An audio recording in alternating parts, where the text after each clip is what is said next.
ఏపీలో కూటమి అధికారంలోకి వచ్చి 20 నెలలవుతోంది. మరో 4 నెలల్లో 2 ఏళ్ల పాలన పూర్తి కానుంది. ప్రజలకు సంక్షేమంతో పాటు అభివృద్ధి ఫలాలు అందిస్తున్నామని కూటమి చెబుతోంది. కానీ ప్రభుత్వం పట్ల వ్యతిరేకత పెరిగిందని, ఎన్నికలు ఎప్పుడు జరిగినా వైఎస్ఆర్ కాంగ్రెస్ పార్టీ ఇదే విజయమని ఆ పార్టీ నేతలు చెబుతున్నారు.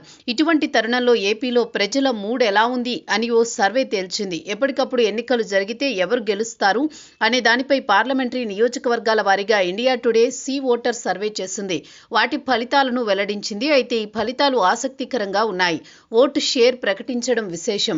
జాతీయ స్థాయిలో అన్ని రాష్ట్రాల్లోనూ ఈ సర్వే కొనసాగింది. కానీ ఏపీలో మాత్రం ఆసక్తికర ఫలితాలు ప్రకటించింది.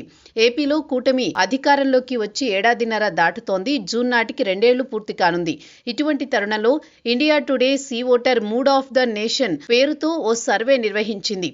ఏపీలో ఎప్పటికప్పుడు ఎన్నికలు జరిగితే ఏ పార్టీ గెలుస్తుందనే అంచనాలతో సర్వే ఫలితాలు విడుదల చేసింది. ఇప్పటికిప్పుడు ఎన్నికలు జరిగితే ఏపీలో టీడీపీ నేతృత్వంలోని ఎన్డీఏ కూటమి ఘన విజయం సాధిస్తుందని ఈ సర్వే తేల్చింది.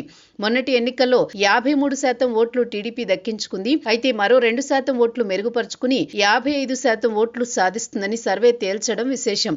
ఇక ఎంపీ సీట్ల విషయానికొస్తే కూటమికి 22 నుంచి 24 సీట్లు వస్తాయని అంచనా వేసింది. వైసీపీ ఓటు శాతం 40% మాత్రం 39% పడిపోనుంది. ఆ పార్టీకి 1 నుంచి 3 ఎంపీ సీట్లు మాత్రమే వస్తాయని సర్వే తేల్చి చెప్పింది. కాంగ్రెస్ తో పాటు ఇతరులు కలిపి 6% ఓట్లు దక్కించుకుంటారని అంచనా వేసింది. తాజా సర్వేతో ఏపీ ప్రజలు కూటమి ప్రభుత్వం పట్ల సంతృప్తిగా ఉన్నారని స్పష్టమవుతోంది.